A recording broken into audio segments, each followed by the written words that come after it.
Welcome to the harbor. I'm your host, the Kino Cowboy. I'm here with my boys like usual, Scott and Casher. Before we get started today, I'd like to point out the fact that I was just reminded of that I haven't thought of in years is the fact in Stuart Little that, dude, all these orphans are up for adoption and they get fucking out adopted by a fucking mouse. How shitty would you feel, dude? Like, that's an insane concept. You want a vermin rather than a human child. Like, I was really thinking about that. Imagine you're without family, your parents are killed, and you get out adopted by a fucking mouse. That's brutal. You know, M. Night Shyamalan wrote that.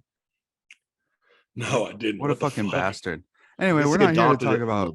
We're not talking about Stuart Little today. We're talking about the OG Sam Raimi trilogy, not the Spider-Man trilogy, which I do love and is beloved by this podcast, but the other one, which is also beloved by me in this podcast, and they are the Evil Dead trilogy. Evil Dead 1, 1981, Evil Dead 2, 1987, and then Army of Darkness in 1993. And the first one might be one of the most like loved small budget horror pictures of all time. It's one of the most influential films of the 80s period. Like, yeah, there's so much shit that's come out since then because of that trope. Like, yeah, I don't even think the Cabin movie, in the Woods. Yeah, I was gonna say the movie Cabin in the Woods probably wouldn't exist. No, it's like, well, literally, like the Cabin in the Woods trope, I'm pretty sure was started by Evil Dead. Or at least popularized. At least popularized, for sure. Say, like, that's what I took that horror class in college, and that was one of the big things they talked about. Like, we had haunted houses, but like the concept of having this demonic fucking cabin in the woods that has these possessions and all this shit happen, all centered around that, is like distinctly Evil Dead. Which is interesting because I figure, I mean, I'm sure there's, because he had Within the Woods in 1978 as like the pilot sort of short, those 30 minutes, which I haven't watched. But the idea of Cabin in the Woods, it feels like it would go back older, but yeah, I guess you have like Henry James, Turn of the Screw, whatever that is, which I haven't read, and Haunted House and Gothic horror. Sure. I don't know. Gothic novels, like, but if you don't think have about that. it, the cabin that they have, how old could that cabin be in like the OG one? It's like, it has electricity. Yeah. It has plumbing. So it's only, that cabin's probably only been around for like 40, 50 years, you know, at that point. At the most. So like back when horror was starting to like peak out and like the Gothic horror and like Boris Karloff and stuff, it's not that scary to go to a cabin that's been around for 15, 20 years. It's a little bit more intimidating when it's been around for half a fucking century. And here's the thing, they're in Tennessee, and I've been to Appalachia, and that place is haunted. That is a terrible, terrible place. I will never go. You guys don't want to get me down this fucking road. This is one of those things that I get really fixated on. I have an innate horrible fear of the Appalachian Mountains specifically. Why? Because it's the most like fucking demonic place in the United States. It is. It's so backwater, and the fucking energy there is just incredibly fucking fierce and strong. It's and dark. Scary. It's scary. Dark. There's like so much Native American fucking like just tomfoolery up in those motherfucking mountains. What? Yeah, dude, skinwalkers and shit like that, and like Wendigo. Cool. You say tomfoolery, I'm thinking of like wedgies and no, like they're cursing the white folks who are up on their motherfucking land. Oh, okay, that's why. Like, gotta deal with feral humans that are a real motherfucking thing. Yeah, it's just too much. It's too much to go into, but yeah, it's a scary fucking setting. Like, it's terrifying to me. And a lot of fentanyl. Yeah, a ton of fentanyl. I think the Native Americans saw the skinwalkers and they were actually just people on fentanyl and got confused. A whole lot of Mountain Dew. Yeah, that incorporated into their myths. Yeah, no, I think the first time I saw the original Evil Dead, I was 13 years old. Nice. My dad showed it to me, and I was fucking full into it. It's been my favorite trilogy of horror films ever, like since then. So a yearly watch. I didn't get into them until college, but I didn't get into them until yesterday. I watched all three yesterday for the first time. So good. That's important, though. It's like easy watches too, because they're only like hour 20 minutes long. Each one. It's fun, easy watches. It is. They are easy watches. It's very interesting. I would have preferred to space out Evil Dead 1 and 2 a bit more if I had the time, just to kind of cleanse the palate because they are so similar. Evil Dead 2 is just a higher budget, better, and more comedic, version of Evil Dead 1. Clearly what it wanted. It's very different from the first one, actually. It is. But I was gonna say I didn't even watch the first one this weekend again because I've watched it probably like 20 fucking times. So I just stuck with 2, which I've seen a lot less, and then Army of Darkness is just too fun to not watch. And I think I've got a new appreciation for 2. I think 2 is probably my favorite. Yeah. Let's start with the first one though, obviously. Because going in, I didn't know what to expect the first time, I remember, but because all I knew from Sam Raimi was Spider-Man. But you go in and it just immediately, they're in the car at the beginning and the angles are just jumping all over the place, and it's like, okay, this is interesting. And it's like some might call it amateurish or something, but I see it as like an interesting visual style. I feel like conventional car photography in movies gets kind of boring and static sometimes, so I was like, okay, he's just going for it. I thought that was always interesting because sometimes you need a younger voice on shit. How old was Raimi when he made Evil Dead? Like 20, yeah. It's fucking which is insane. That's one of those like makes you fucking jealous things. It makes me feel like shit. So I'm pushing 30 and I feel like I've done nothing with my life. So who did Sam Raimi know to get into the fucking business? I want to know. I really don't know the story of how this even got made. Well, he made a short film as sort of a pilot and got some investors and scraped and scrimped and saved and did everything he did. One of the co-producers was Bruce Campbell. And he's been a producer on all of these. So he's made a pretty penny, I'm sure. And he was more invested. And I know that one of the things that actually really helped get this a wider release, he just lucked out. Stephen King was at a festival and saw this movie and gave it a rave review. Perfect. That's fucking serendipitous. Yeah, and he was like, it's one of the best horror movies I've ever seen, blah, blah, blah, blah. And so that just helped distributors take a chance on it. And because it was such a low budget, it's, I think, unadjusted for inflation, like $375,000. So probably like $1 million or less in today's money. And then it made I don't know, what are we talking? According to Wikipedia, 2.7 million or 29.4 million box office, depending on how you make, which is, I don't even know how that's a debate. Made several times its budget, and investors made at least like 5 times their money back.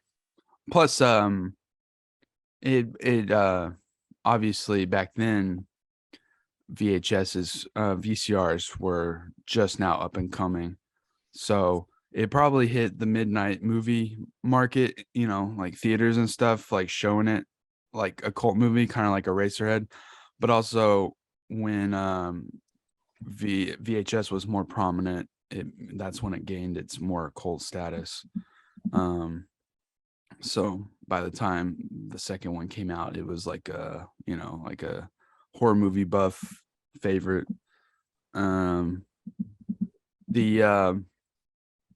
Like I said, I like seeing young folks style of things in movies, not restrained by any fucking major studio, and this is the biggest example of that. And because he has so many dynamic angles, and even some of his bigger studio movies. Recent what's it called? Multiverse of Madness. Yeah, Multiverse of Madness, and even Spider-Man. Now that you've seen these movies, Scott, you can go rewatch the Doc Ock fucking hospital scene, and you'll be like, "Holy shit!"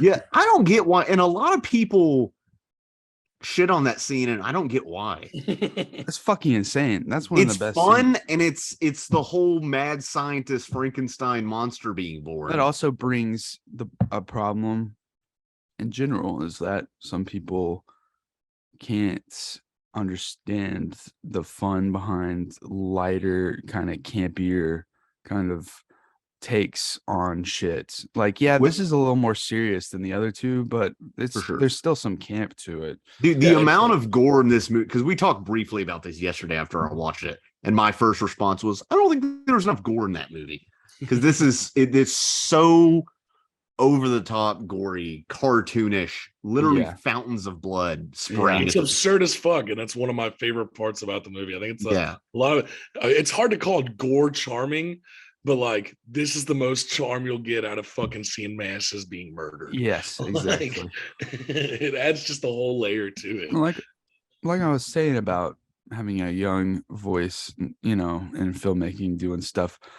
A more conventional, seasoned filmmaker would have had like a little more of a burn, I guess, when they get to the cabin and stuff.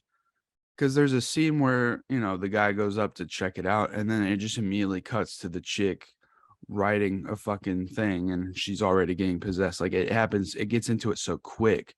Normally in a conventional movie, there would be like them getting settled in, looking around the cabin, this and that, and then stuff starts happening. But no, it's just like 1 minute he's kind of knocking on the doors, and it just abruptly cuts to her getting her hand possessed, and you're just like, okay, boom. I think part of that is they're like, well, this is a really low budget movie, and we only have so much film stock, and I want to film X, Y, and Z. Like, and you can definitely in all of these are all very set piece driven movies, and effects driven movies. And Sam Raimi clearly had these ideas, like I want to see this, I want to see this, I want to see this, and I want to get to them as quickly as possible. Yeah, exactly. We don't have the time or budget to really dilly dally, you know. Yeah, it's like right after her hand gets possessed, boom, the fucking rattling of the trap door starts, and it's like, okay. I love that shit so much. Like, here we go. And there's not a lot of like, there's static shots when there needs to be, but like most of the time Raimi's keeping the fucking camera moving, right? And a lot of handheld camera work. I feel they're like we can't fit a dolly in this set. Lots of fucking one-shot tracking shots, which are my fucking favorite. Yeah, I just feel like he probably got bored by a lot of the more like early 30s, 40s kind of downstage haunted house kind of movies. I don't know. It feels so anti early Hollywood soundstage horror, and it's so like refreshing, even though this movie's 40 years old. I don't know. It is but it still has that guerrilla feel. Yeah. And they even honestly, all three of them kind of do. Even the Evil Dead 2 being bigger budget and Evil Dead 3 definitely being bigger budget. Yeah. No. Which it is funny comparing Evil Dead 1 to 3 budget wise. Insane. Escalation. And you could show, if you showed somebody who somehow didn't know Evil Dead just uncontextualized clips of those movies and be like, this is part of the same trilogy, they'd be like, what are you talking about? Which is insane. Yeah, you know me, if you listen to those podcasts, you know I love when shit escalates in a fucking insane batshit way and then they roll with it. So that's one of those things. And then the first one, you hear the voiceover from the old man a little bit, you know, on the tape or whatever they're listening to, and that gives a little like Sumerian lore and stuff, but it gives you just enough to be like, okay, there's some book, but it doesn't even go into that much either. They're not really the story is dude woke up the Evil Dead and now they gotta deal with it. That's all you need. It's like, it's funny because like the second one they get into a little bit more, but this one's just like, no, we're trying to get to the fucking cool shit, dude. Come on, let's get to the fucking meat and potatoes. But even then, there's one scene where Raimi takes his time, and it's important enough because it's where Ash gives his girlfriend the necklace, and that scene makes Ash immediately show him as like just to flesh him out a little bit, make him like a charming and thoughtful guy, because he does that little playful pretending he's asleep thing is just enough to give him a good character, so you know he's a good guy and all that. And before the sequels completely flanderize him. Yeah, where he becomes a cunt. Yeah. Like the best way he's a fucking cunt. Well, I mean, if you went through all that, and by the time you get to the third one, he is full PTSD. Like, fuck it. I'm just doing whatever I can to get out of this shit. Hail to the king, baby. It's the king of one-liners too. I will say my favorite shots in all of the movies are the scenes whenever they're like expressing that the demonic entity is coming towards everybody, and it's just through the viewpoint of them, just a tracking shot of them running or like going straight to it. I don't know what the official term is. I call that the spirit cam. It's perfect. Yeah, it's a good term. For it. Awesome. He only does it like a couple times in the first one, I feel like, because it was hard to do on the budget, and then the second one he's like, no, we're gonna do this like 8 times because now I have a little more money. And you never see. He had one shot in the second one, which was really good, where it like breaks through the car window, the back of the car and the front windshield. I'm like, how did they get that? They must have rigged it to. They rigged like little explosives to windows to make it break. So he must have just timed it right and somehow got a camera through it. I don't know how. And that's the fun part of watching these. You get to see probably how much fun they were having behind the scenes, create all this goopy, crazy shit. Although not the first one had a brutal filming though. They were like, by the end of the first one, they were burning furniture to stay warm. It was that bad. God damn, really? I didn't know that. What the fuck? It was like and all the scenes where it's like you got a zombie lady or whatever stabbing. They have those contacts, which are like pure glass, thick contacts to make their eyes white. Jesus. Which you can't leave in too long because it dries your eyes out because you can't really blink. And then but then they had to like act like they're stabbing somebody. So they had to make sure to not actually stab people. Yeah. What a pain in the ass. Stuff like terrifying. That's terrifying. I need to hear I need a documentary on the making of the first one now. I'm sure you can read about on Wikipedia. Bruce Campbell talks a lot about it. Yeah, I've seen Bruce talk about it. Who reads anything? But it's just cool how much Bruce Campbell was into making the film as Sam Raimi was. That's because he was a producer, is why. I know, but it's just like, and it's also funny how stiff his acting is in the very first scene in the car and shit. They probably shot that early on because as the film goes on, he gets crazier, and he gets more into his role. He's such a campy actor. I just like seeing that progression through the first movie, because then once you get to the second one, he's like crazy all in. But I will say some wild ass movies have a scene whether you're in or you're out.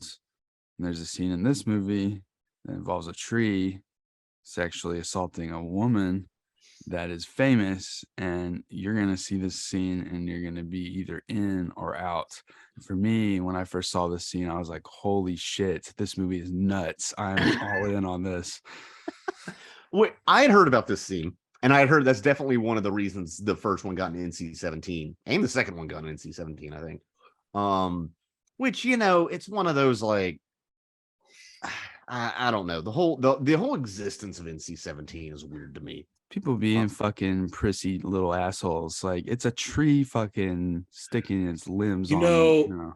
It deserves an NC-17 if a woman is having pleasure, but like, that's actually kind of true. That's what the MPAA does. It's like if there's any kind of like any sort of implication of cunnilingus, and I'm not saying you show like full on porno shots, but like that'll make a movie NC-17. But you can reference blowjobs or like mime that or something, and it's fine. Except for what's that film we reviewed with the 69 between those two chicks? Oh, Handmaiden. Yeah, Handmaiden wasn't NC-17. That's weird. I guess people loosened up and they're like, it's Korean. I don't know. Yeah, that's not top 100 most fucked up things in that movie. But no, the thing is, I'd heard of it and I was like, is this going to be played more comedically? Is some like weird hentai thing? Like, what is this? And I watched it. It's incredibly uncomfortable and it's a gnarly scene and legitimately horrific. Dude, think about it. They recreated that been in the woods. what it's like to like get scraped up by branches and stuff. So to imagine them clawing at you and going in your mouth and stuff, it's legitimately terrifying. Well, it's like I still think it's crazy that they recreated that in the 2013 one. Like they said, okay, yeah, we can still do this. And, I was like, wow, they did. Can you talk? I want to talk about the 2013 one real quick because I know you've seen it, Casher, and I know at the time you were like 10 out of 10, one of the best films I've ever seen. Real hyperbolic about it. I still love it. You still love it? Yeah, I think it's hard to watch. It's one of the most graphic fucking films I've seen in theaters.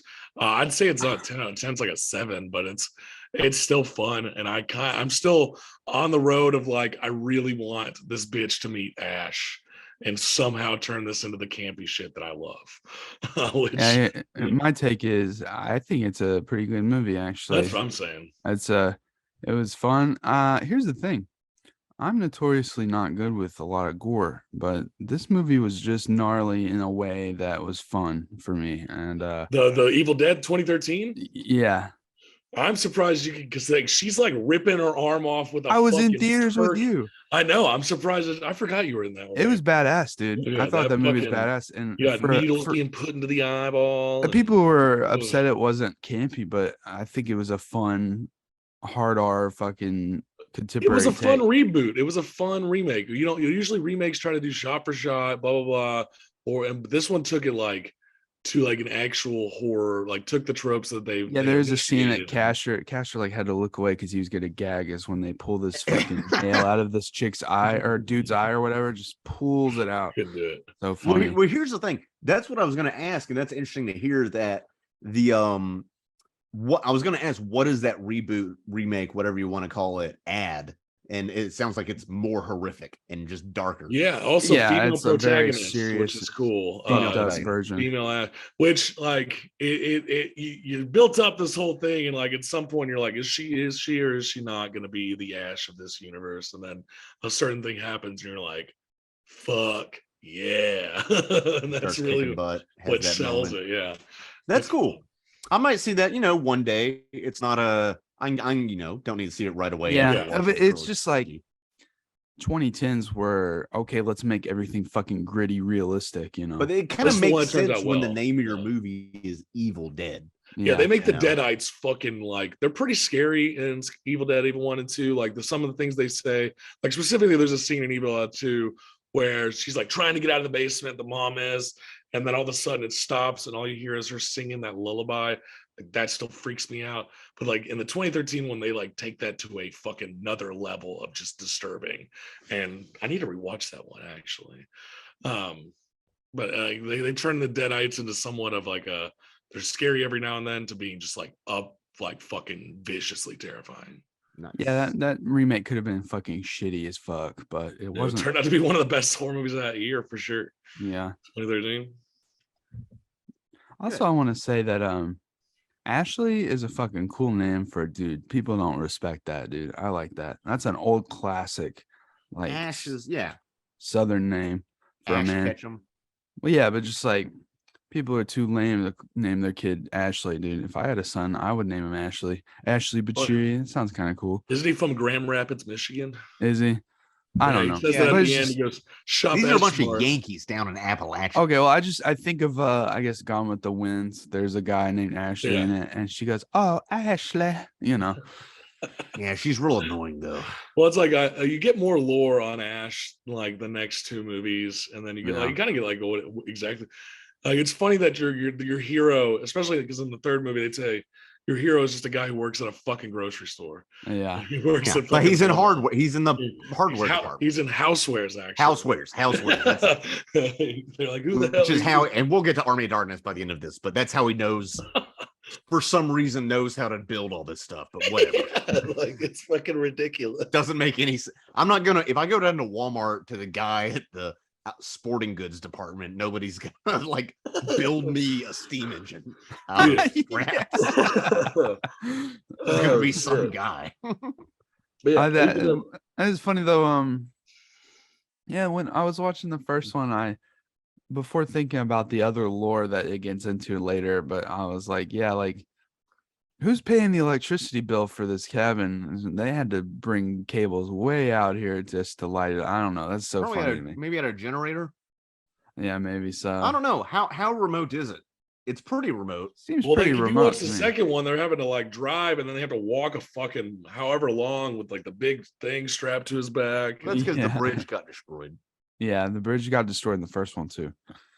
It was already destroyed in the second one because of the first one.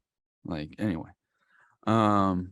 Also, when these movies are fun, but you gotta wonder if Raimi ever, 40 years ago, thought about people would be able to regularly watch this in 4K at their home on a TV and just see all of the effects stick out, some of the shittier makeup jobs and stuff, and when you're watching on VHS on some shitty 80s TV, it's different, It's hard to conceptualize high definition back in the 80s, my friend. Yeah. Like, that concept is probably just like not even there.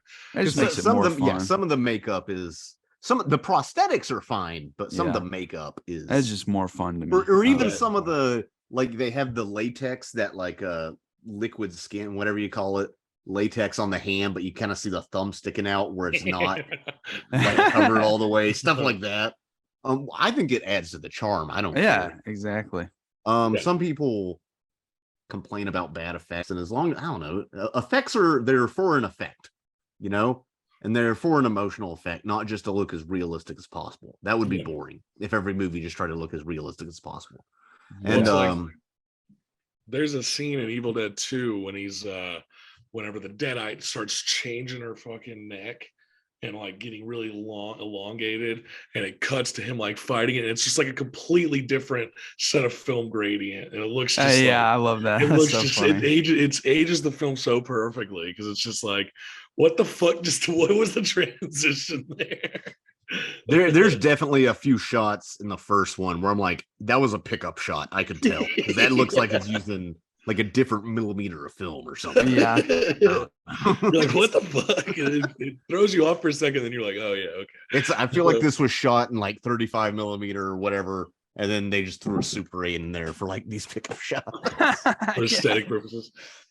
This is another thing I noticed rewatching it. It's funny. It's like the first chick, she gets possessed and goes fucking ape shit, and then they lock her in the basement. But then right after that, Ash's girlfriend is just somehow able to like go to sleep. Like, while all this is going on, she's just it's me. That would lying down, like trying to sleep. I'm like, are you fucking insane, dude? That was so funny to me on the rewatch. It's the way it just like cuts, and like it's like in the living room. Also, I love about the first one is how much the chick in the basement rattles and like tries to jump up through it, and she's like making noise while they're trying to do shit. It makes it so hectic and like annoying, and it's really good because it just makes you stressed out as the watcher, and you're like, shut the fuck up, go away.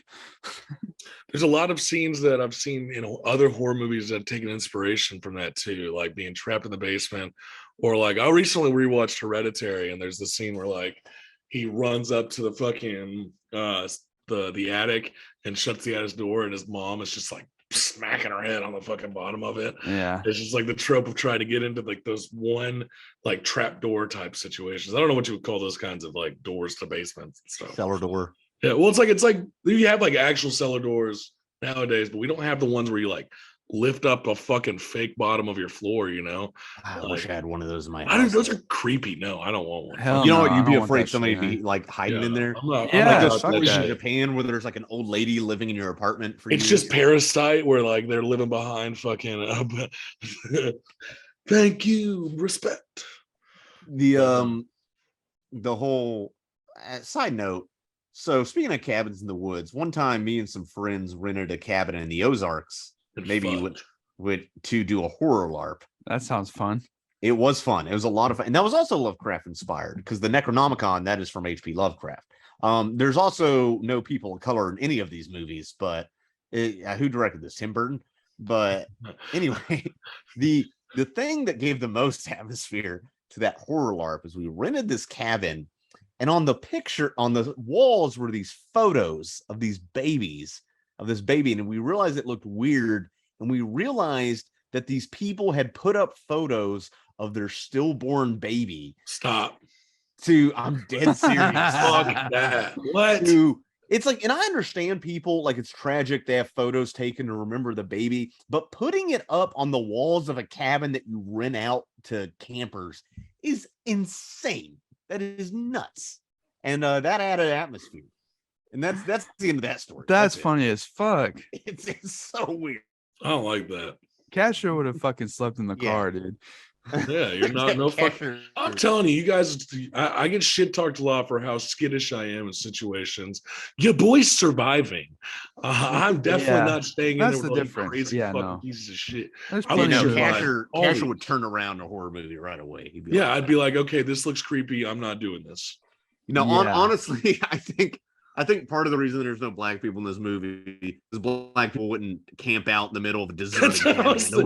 They would not. They wouldn't. No. I ain't doing that. I've heard this trick before. There's a scene in Evil Dead 2 where like the room pops open and Ash is just like, we should check this out, and he's like, you can check that out. I'm not fucking going anywhere. And I was like, that's the most sensible thing I've heard the entire series of movies. Which is funny, dude, because in the first one, people don't give enough credit to the other guy. Yeah. The other guy, he's the one, he kills fucking Shelly and he's like, fuck it, she's dead. Let's fucking bury her. Meanwhile, Ash, at this point, Ash is like shaking in his boots, like, what the fuck? What the fuck? And this guy's like, no, we gotta put her in the ground, dog. Yeah, because Ash is more caring and Scotty's more, I'm looking out for me, F this, the dead are rising. Right. Which, sensible. And like I said, it's funny comparing it to the second one where he could give two shits about some of these creeps. He's like, fuck this. No, I'm not doing that. Fuck him. But and it's like the first one where he buries his girlfriend, it's like actually brutal and sad. And then this one, and the second one, it has the great payoff where he's talking to himself in the mirror. He's like, we just buried our fucking girlfriend. We are not okay, bro. And it's so funny, dude. Then you get the whole her popping out of the fucking grave and like dancing. Which is insane. Which is, the second one's more balls to the wall, funny and campy. But I do like the way the first one rides the line a little bit more. It's just, it fits. No, the first one's more straight up horror. Also, I noticed when he buries her in the first one, all the shots of her dead corpse, like opening her eyes and stuff, it matches exactly the scene when he's giving her the necklace originally when he's pretending to be asleep. And it's like the same shots, except she's a fucking corpse now. And that was cool. I like that. Yeah. The thing is, one thing I found interesting about Raimi is he's very much inspired by old school slapstick, like the Three Stooges. You can really see that in the movie. I like the Three Stooges, and I've heard Three Stooges been criticized as being like lowbrow or passe, and there's some clever physical comedy and kind of setups and visual comedy. Fun casher fact here: my grandpa was friends with Curly. Oh yeah. Like good friends with him. Wow. He used to come to this radio station in Oklahoma all the time, and he would give interviews to my grandpa. That's cool. Yeah. Sorry, I just had to interject. No, cool. It's fine. It's interesting watching Raimi stuff with that in mind, because there is so much, No, to me, no. Evil Dead 2. No way, dude. Like Bruce Campbell in this movie has one of the greatest slapstick performances of all time. Yeah, absolutely. And it's like heralds back to Buster Keaton and Charlie Chaplin. It's that good. When he's fucking fighting his own hand and shit, it is so good. No, it's great because you really buy that. Obviously, the actor's controlling his own hand, but you really buy that that's something else. It doesn't look like an actor controlling his own hand. It looks like he has somebody else's hand on his body, which that's a hard thing to sell. Yeah, it's a very hard thing to sell, and it blows me away every time I watch this. I'm like, Bruce Campbell is a great fucking actor, and Hollywood was not ready for him or his style, and it's really sad because he is a fucking awesome motherfucker. No, and he does seem cool. He seems very much like guy would want to get a beer with. And he knows he's a B movie actor. His biography or whatever is like Confessions from a B movie actor or whatever. But I mean, he's really, because I've seen him on like Sci-Fi Channel original stuff and Bubba Hotep. I haven't seen Bubba Hotep. Shit. Like, yeah, let's just, I mean, we can move into Evil Dead 2 because yeah, sure. Which became my new favorite, I think, after watching it again. Well, yeah, that's the thing. I flip-flop on which one's my favorite. Before I rewatched them, I was like, no, in college, I was like, Evil Dead 2 is my favorite. And then last time I watched them last year, I was like, no, I think Evil Dead 1's my favorite. And now Evil Dead 2 is my favorite again because it just goes fucking to the wall, boy. I think the thing is, because I watched them all yesterday, Evil Dead 1 had more impact because that was the first Evil Dead film I'd seen. And it just hit in, I don't know. And you are watching a very similar movie watching 2. So it's less surprising, but obviously there's so many memorable moments and designs and the hand and balls of the wall stuff gone in that. Am I frozen? Yeah, no, you're good now. I think. Okay, I'm good. Yeah. One of my favorite things is that we basically get Ash established as almost a completely different person than the first one. And it's like the traditional. It is like who Ash is now iconic for as being this just kind of like a little bit of a, not necessarily like scared or anything like that, but just like balls to the walls, fucking he's gonna do what it takes to survive. And then he's also got these like quirky little quips that the reason why I love this series are the fucking one-liners. Yeah, well, it changes up a little bit. Well, it gives you like this pseudo recap trying to get you through it. I don't know why they do the pseudo recap. Could have just started with him waking up in the woods again after going through all that shit, you know. But that's where it really starts. It does the pseudo recap, and then he wakes up, and then he gets fucking. And I also find it to simplify it in the recap. It's just him and his girlfriend, not Scotty and the other girl and all that. Which makes sense why they would do that. Also, I guess after how terrible the production was in the first movie, the other actors, I don't know if they'd want to come back. They're like, I don't want to go back out to that woods. It's funny how faithfully they recreated the cabin because it's a different set. It's a different state. Is it? Yeah. Fucking dope. It's also funny because I said how the first one they get into it pretty quick. Second one's even faster. 1 minute in, he's already reading the book. Like, oh shit, trying to figure out more shit about it and stuff. And then we get our introduction of evil or Deadite, fucking groovy Ash. The big fucking chin and everything like that. I will say, Evil Dead 2 is my favorite shot out of the entire trilogy. And it's whenever he's like being chased through the cabin by the spirit cam and he's somehow bursting through every single room in the entire thing and like tripping over himself. And it's like how hard that must have been to plan out and just like, because he literally doesn't say it's one shot. He's just bursting through each room, getting to the next one to get away. I love that shot. And I think that adds to the film because it's an interesting way to do an establishing shot and let you know the physical space of the cabin, while also adding action, because it's 2 in 1. It's an action beat and it kind of establishes the entire layout of the cabin pretty early. We'd already seen the cabin, we'd seen it in the one, but it's you kind of get more bang for your buck in those shots for that.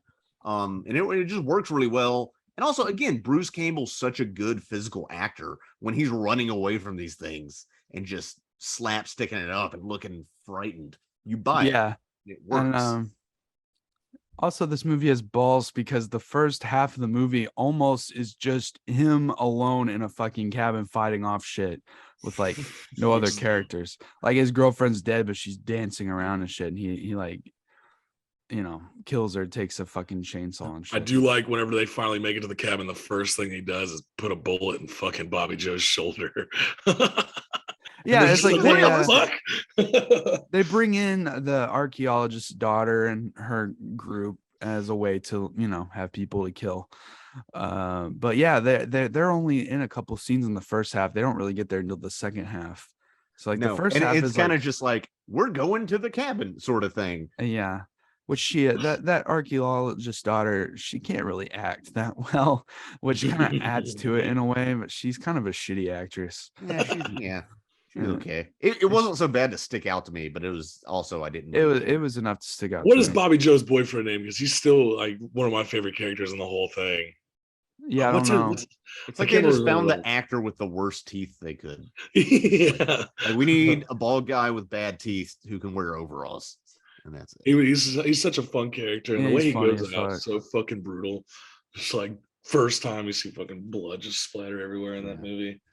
That's fucking sick. Which plenty of most horrors are, not all of them are slow burns, but there's definitely a buildup. This one fucking hits the ground running, and it's actually not until like 2/3 into it that's when it slows down, and there's this kind of lull before they go to the basement to fucking fight the witch. And I thought that was interesting because I don't know. It gets to a point where she's walking down a hallway, the archaeologist's daughter, I don't remember her name, and she's got like a knife, and it's like this classic suspenseful shot, and I'm like, wait a minute, this is supposed to in a normal slasher or horror, this would be happening way earlier. And it was just a strange way to write the screenplay, I guess. But it's cool as hell. It makes the climax seem bigger. Like you want to pull for out, sure. And then you want to go in, and then you want to pull out and tease a little, and then go back in, and then pull out and tease a little more, then go back in and finish. Yes, like sex. That's a joke. Disgusting. Okay. No, but in the way that the tree rape scene in the first one was kind of like a filter, like you're either in or out. In a different way, I'd say the ballerina corpse is a different kind of filter. Yeah. It's like if you're not here for this silly camp, then I don't know what to tell you, dog. Yeah, for sure. And there's no winking at the camera. It just is. God just fucking bless. It's just like, this is the movie. We're having fun and being creepy. It works. Jesus, dude. Like, how hard is that, Goddamn. How will we know it's self-aware, though, guys? No. Yeah, how do you know? I'm smart. I'm self-aware. I know what I'm making. Because if somebody has to stop motion animate an entire dance sequence of a headless corpse, they're aware that it's happening. They're aware. They know. They spend a lot of time. Is this the first major horror comedy? I don't really know. What was a major like horror comedy before? Well, I mean, other than like Abbott and Costello, I guess. Yeah. Something that's actually kind of has some terrifying moments, like gets really hard R but still manages to do silly shit. I don't know. Yeah, I don't know. I mean, this is definitely at the forefront. Still, let's check the old Google. I mean, there's some stuff going back, just looking on Wikipedia, down to 1920. You have like Puritan Passions. What is that? That sounds like One Exciting Night is what Wikipedia I guess that also sounds like you can count Arsenic and Old Lace, but there's no gore in that, Hold That Ghost. The Boogeyman will get you. Yeah, Arsenic and Old Lace is on here. Abbott. I'm trying to think of anything I've actually. Oh, Little Shop of Horrors. That was 1960. There was a Little Shop of Horrors film. Yeah. So that would be. Well, I'm just saying, like, this is like a insane blend of extreme gore and violence with silly. Right, because you have the monsters, but that doesn't count. Have you seen Brain Dead? That came after this, but. No, I've seen the clip of I Kick Ass for the Lord. I've seen that. Yeah, dude, that movie is nuts. That movie is like, that takes the gore of this movie and takes it to fucking 15 out of 10. It's considered one of the goriest movies ever made. Yeah, the amount of blood in Brain Dead. I forgot the other title for it because there's two different titles, whether you're in Australia or America. But you got like Rocky Horror.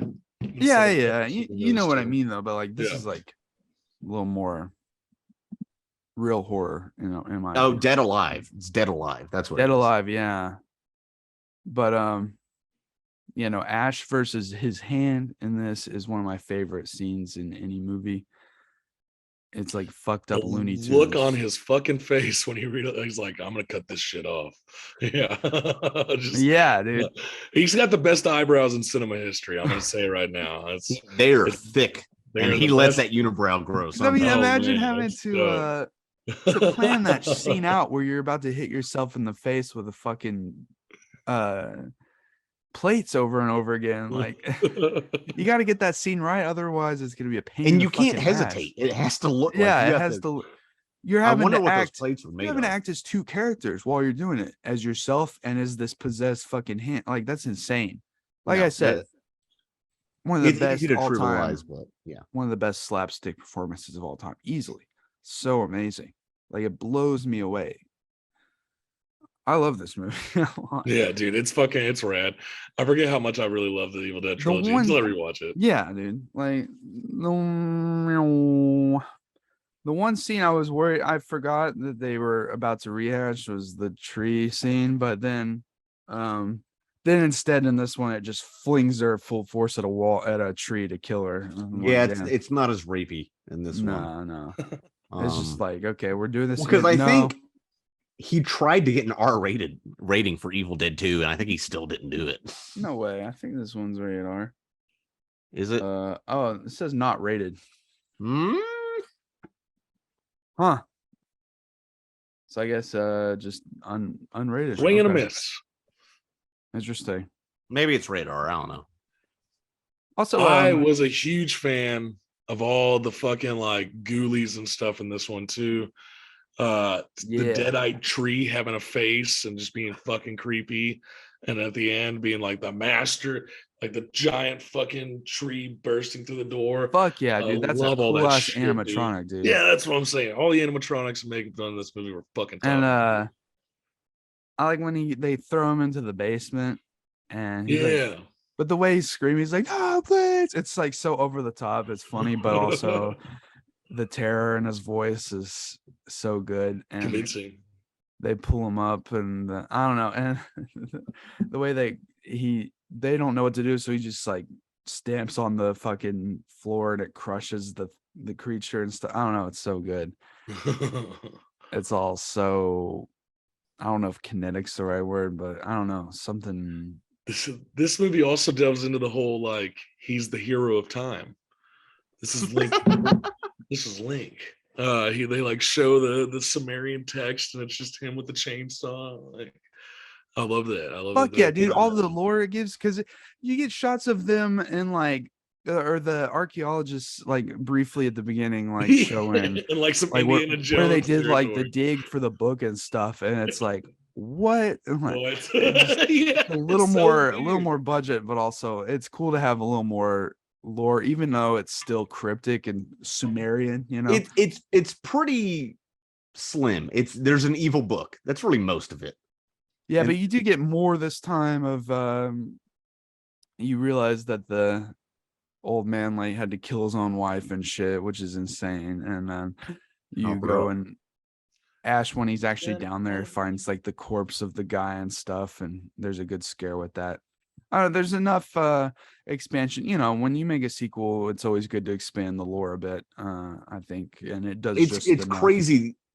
The ending of Evil Dead 2 is one of the most apeshit endings of it. Yeah, sucked into a which is why it's incredible. Fuck, I love that. And like, imagine seeing that before knowing about Army of Darkness. Imagine seeing that and how apeshit that is, especially because you didn't really know that there was a connection. I mean, here's the thing: I knew there was a connection. I knew at the end of Evil Dead he gets sucked into the portal, so I knew that was happening. But I was saying like genre wise, it just switches. Oh, okay. Well, and just imagine you're being shown these and you don't know, because I mean, no, I knew, and I knew. Because I had seen like a scene or two on TV. I knew the Necronomicon was in the third one, and he had to go get it. I knew that. Yeah. Well,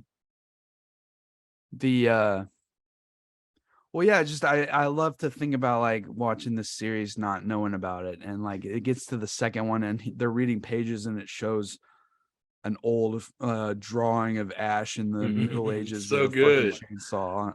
I'm like, what the fuck is going on? That's so sick. Like because you have your level ups in video games with characters and stuff, but it's like, how did Raimi get to this image? It's like, okay, I want Ash to have a chainsaw tied to his wrist, and I want him to have a fucking sawed-off shotgun because it's badass. That's how. He was probably just friends with Bruce Campbell, and they were like drinking whiskey and smoking stogies and talking about it one night. It was like, it would be cool if like Ash had to time travel and kill zombies into the black Well, it's just like when it gets to the scene, Raimi knew how iconic it was going to be because when it gets to the scene, it's all dramatic. Him and the girl open the door to the thing, to the tool shed, and there's lightning, and then he pulls the thing back, and it's like, okay, wait. But it's also funny because in the first one he pulls the drapes back, and the chainsaw's there, and this one he pulls the drapes back, and it's not there, and it's his Excalibur. It's his his lightsaber, his master sword, like his iconic weapon is chainsaw. And just the way he constructs it, and it does the zoom ins and stuff. Edgar Wright stole from that a lot. Yeah. And it's just so good because it's just a great way to build hype, and a lot of movies take from that today, and I love it. Because they call it the hero in the sky, dude. Like, that's so crazy. There's a hero from the sky or whatever. Well, it's like we get that. He's a retail worker. Yeah, no, that's the best part. Is like he's a fucking houseware worker. Shop smart, shop smart.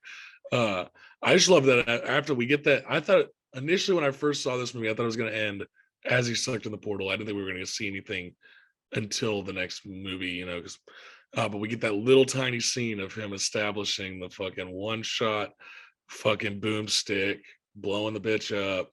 And then they're all like, the hero of the sky, just like the prophecy.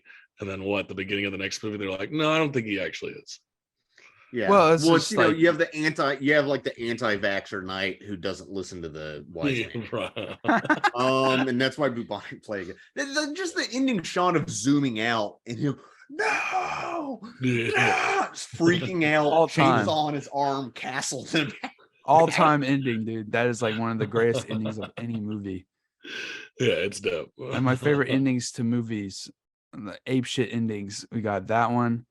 We got fucking Blazing Saddles and End of Evangelion. You know, just like I love ape shit gonzo endings. Right. Well, here's the Apes. What's interesting about this is he didn't have a sequel lined up. It's what he wanted to do. Yeah. Because he could have done it where he's like sucked in and what's happening, and that's the end cliffhanger. He's like, no, he's in the Middle Ages now, and I hope I get to make a third one and cap this off. And he's gone. Yeah. Just get like and he doesn't for 6 years. And the only reason he got to make Army of Darkness, which I think was a modest success, not as successful as the others, but it had a bigger budget.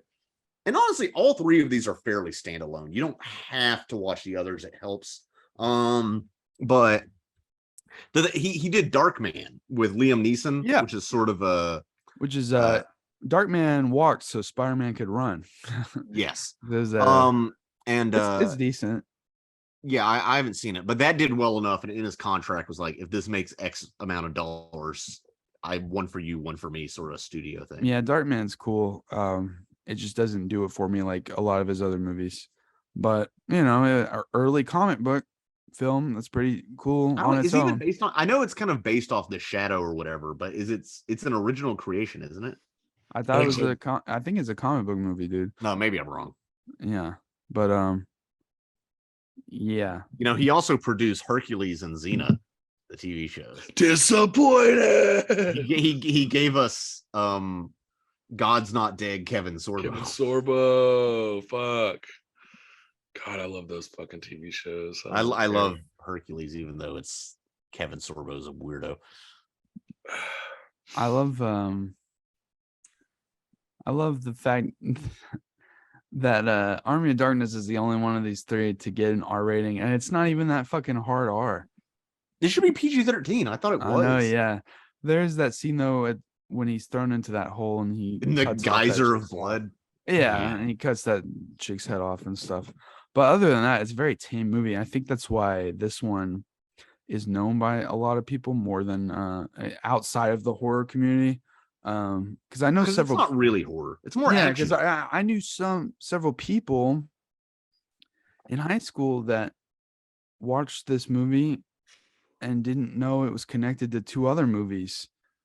And so when I told them, they're like, "What the fuck?" And some of them went back. It's just like it's a movie they saw with like their dad or something on TV or something. Right. It's just weird because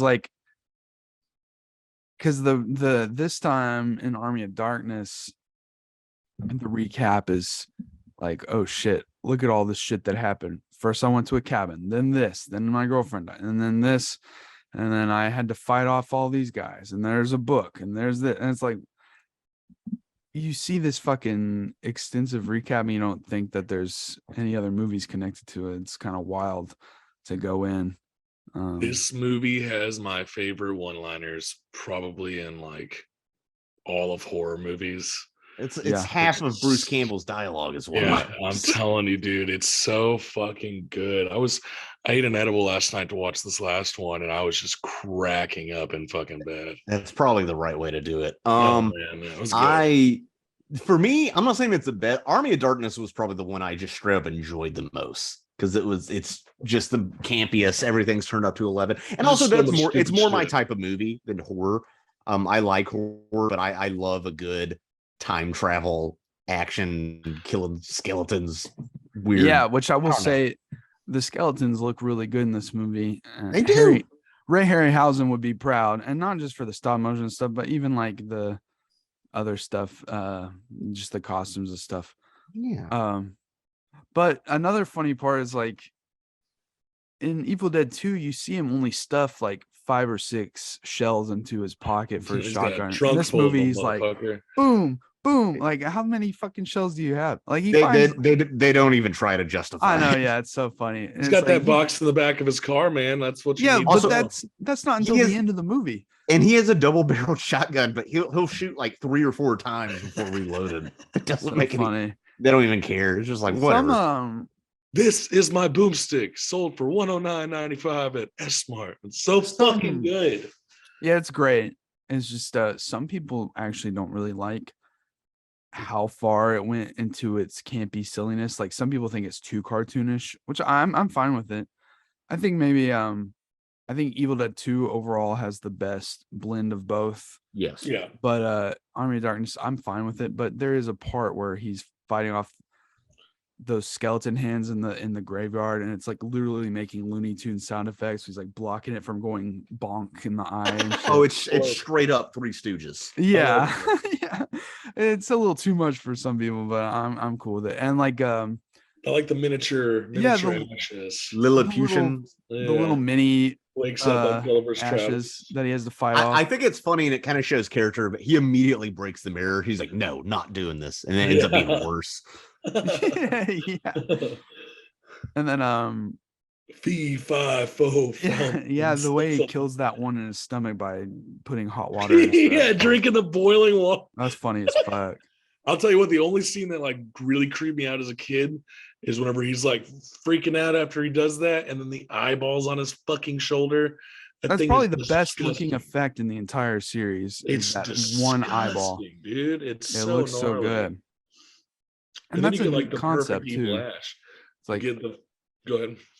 No, it's just a cool concept. It's like, okay, the evil of the Necronomicon is going to like grow out of your arm into half of a person, into a full negative evil version of yourself, which is the best. I love that. And then he becomes like the fucking main bad guy. And that also has my favorite one-liner in the movie where he's like, hey, you got something on your face. He's like, what? And he throws dirt on it. He's burying him. I love that. That one makes me laugh every fucking time. I like when he's like, good, bad, I'm the one with the gun. Yeah, dude. I need that with the Blue Lives Matter shirt. Oh, okay. Dude, yeah, what a fun movie. Because Yeah, I remember when I showed Parker all three of these movies, we got to this one. She's like, what the fuck is going on, dude? He pulls out a chemistry book and learns how to make gunpowder. That is my favorite joke in the fucking movie. He uses his college chemistry book to make bombs and shit to fight these chemistry skeletons. 101, dude. Yeah. It's like not even yeah, like this is it's silly as fuck. Like when you watch like the wise man pick up the bag and he's like inspecting it with the flame and he looks at him and moves the flame back towards himself. like there's Scottish skeletons playing flutes and bagpipes as they walk up to the like I love this shit, man. They didn't give a shit about trying to make this a horror at all, and which is fine. You also get some really good fucking shots in it too, though. Like you get another one of the spirit cam ones. This time he's like falling over himself in the woods, which looks to be the most painful woods to ever run through. It's a random fucking hole filled with shit water that he falls into, and it's just fucking all the elements of the first two, and then they just went completely absurd with it, and I'm okay with that. Yeah, right. Yeah, Henry the Red at the beginning. He'd be like, "Tell them don't know me, man. We don't know each other." Like, I think the characters are. I would say none of these characters are super in depth because there's so much spectacle in these movies. You know, right. But like Ash's arc is like, "I don't want to help you," and he's like, "Okay, I'll help you." And then there's the final battle, and then it's kind of like the Road Warrior in a way. It is. I thought about that, or even like Han Solo or something. It's this reluctant hero, refusal of the call in monomythal terms. What's that? Give me some sugar, baby. Give me some sugar, baby. That's so. Her name is just Sheila, which doesn't fit the setting at all. Yeah, yeah. And then it's almost like he just calls her that. I don't even. And he's such an asshole. He's like, that was just pillow talk, baby. Yeah, what the fuck? Why did she kiss him? All she did, he came in there and she was trying to give him a blanket. He's like, yeah, I want a whore's blanket. She slaps him. She leaves. He walks up to her, grabs her, and goes, give me some sugar, baby. And that's the first kiss of the fucking movie. And her husband or whatever just died. She's in mourning. And she's the most underdeveloped. And then she turns evil. And I like her. I like her makeup when she turns evil. It's iconic. I'm bad, but I feel good. See, the Army of Darkness is the whole trilogy, but Army of Darkness is like a movie to watch with the boys. You know, putting a few back, having a good time. For sure. Well, and it's the most. I feel it's definitely the most comic-con-y of the three. I feel like Bruce Campbell doing rounds at Comic-Con is most due to Army of Darkness. Yeah. But also this is it's so earnest and likable that it just so many things today that try to emulate that just can't match up. Wish Jim Byrne was still alive. Who? I don't know. Jim Byrne. These are so fun though. To me, though, when I watched all three of them within a few days, it really feels like just one big thing. You watch all three of them, it feels like one big thing. And I feel like the second one really needs the first one to feel to be as good as it is when you're enjoying it. Because I agree. The second one, I wish I'd given it a bit more time, even like a day or two. But because I pretty much like watched the first one, went out and got lunch, came back, watched the second one, and then watched the third one later that night.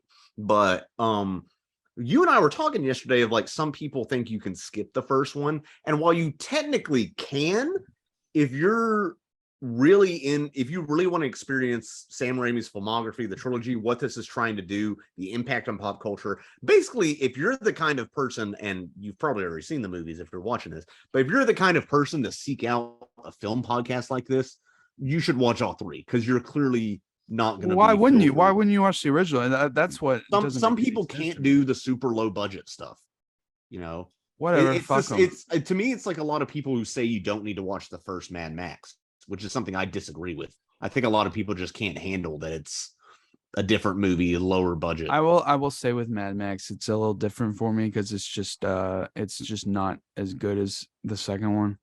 No, it's not. And it's just like I want to get to the good shit, but the good shit is already in Evil Dead 1. Like it's classic and it's fun, charismatic, and cool. And there's some cool fucking low budget blood and gore. Like when So he gets stabbed in syrup. the ankle and shit. That's like when that character gets stabbed in the ankle is one of the few times a pencil and it somehow goes through her ankle bone. Yeah. It's Parker, more than John Wick would be jealous. When Parker saw that scene the first time, she had to look away, and I was like, "That's funny as fuck." It's I don't even know the movement is so unnatural.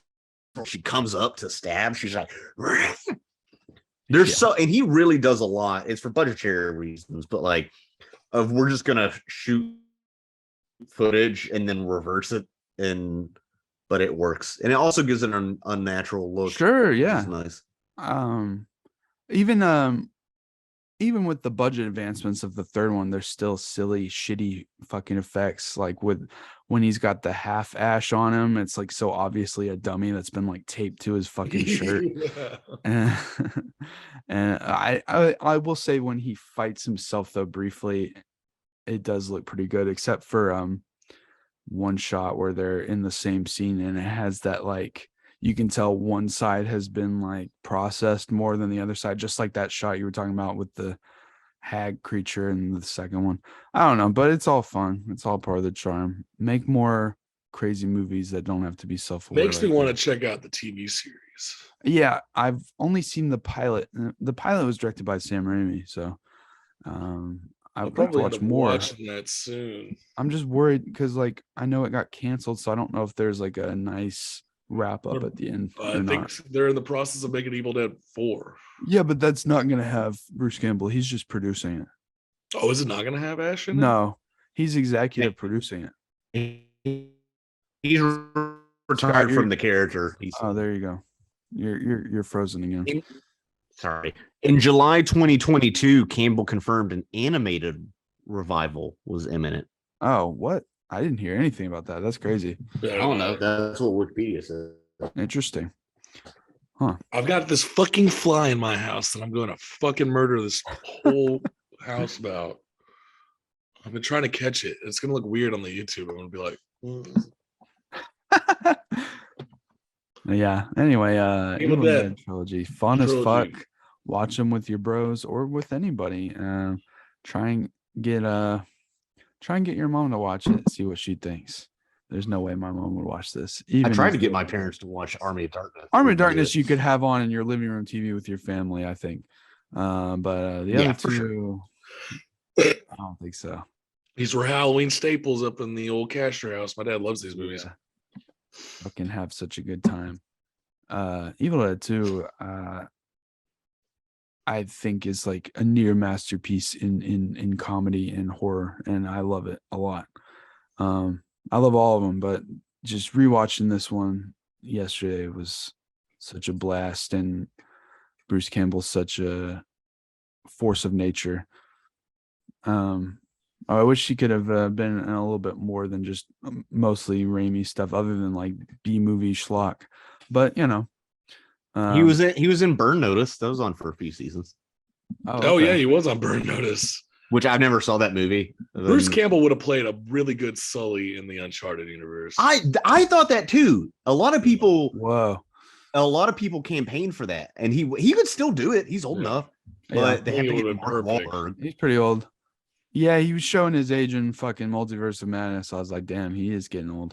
Well, Sully's an old character though. I know. It's just like they brought him in for Multiverse of Madness, and it's like, okay, I'm gonna do slapstick, and it works, and it's one of the better parts of the movie, even though it's just a cameo. I'm like, damn, I wish he could have somehow been involved more. But probably the best MCU cameo because it's just like silly and not too serious, and which is interesting because so many MCU fans had beef with Multiverse of Madness because of its style, and they just didn't know what they were getting into, and they're like, what's with this weird transition and this and this and this? It feels cheesy, blah blah blah. I was grinning from ear to motherfucking ear. I was like, oh my god, yeah, this is recognizable. Yeah, now that you've seen the Evil Dead movies, you might give Multiverse of Madness a try, Scott, and see what you think. I might. I haven't seen a Marvel movie in a while. I don't think the only post in-game Marvel movie I think I've seen is No Way Home. Okay, well, it's Multiverse of Madness isn't the best movie, but it's at least like you watch it and you're like, oh wow, there's an actual director's voice being heard here. Here's the thing, that's what I'm interested in, because I heard there's too much Taika Waititi in Thor. He just can't turn it off. Can you imagine being at a party and Taika Waititi on coke comes up to you and just doesn't stop? Imagine him and Quentin Tarantino are both on coke trying to talk to you about movies. There's a great story I read. It sounds terrible. They had a screening of movies and it was Tarantino and Paul Thomas Anderson on coke, not shutting the hell up to everybody. It's really funny. It must be so, and you can't tell them to shut up. They're two of the most powerful directors in Hollywood. I would say if they're pissing me off, I'd be like, dude, shut the fuck up. I was like, hey, you need to take some fentanyl and calm down. Boom. Scott really I've known people who deeply for the worst, but okay. The Multiverse of Madness, the finale of it is peak Sam Raimi. I couldn't believe what was going on with it. It's like so ridiculous. So I would check that one out. If you just put it on, like what if his other Drag Me to Hell? I've heard. I love Drag Me to Hell. Yeah, I'm not as big on Drag Me to Hell as people.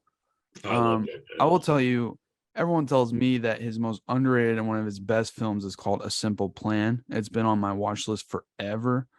It's a more grounded film, but I've been meaning to watch it. So I would put that on a list if you wanted to check out more Sam Raimi, because everyone tells me that movie's good. Also, I forget dude.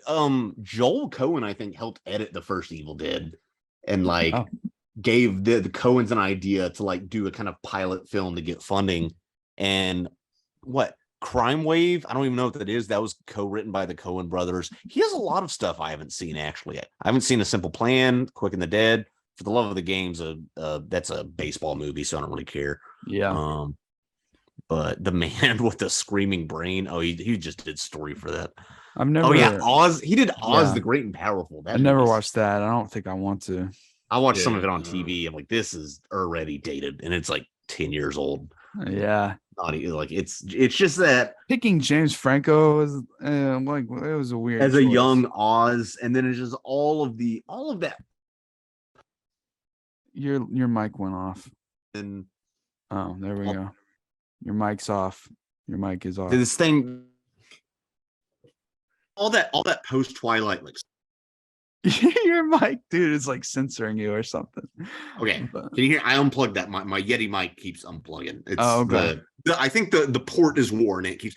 I'm saying is after Twilight, there was Snow White and the Huntsman and all these other like crappy dark fairy tale sort of stuff.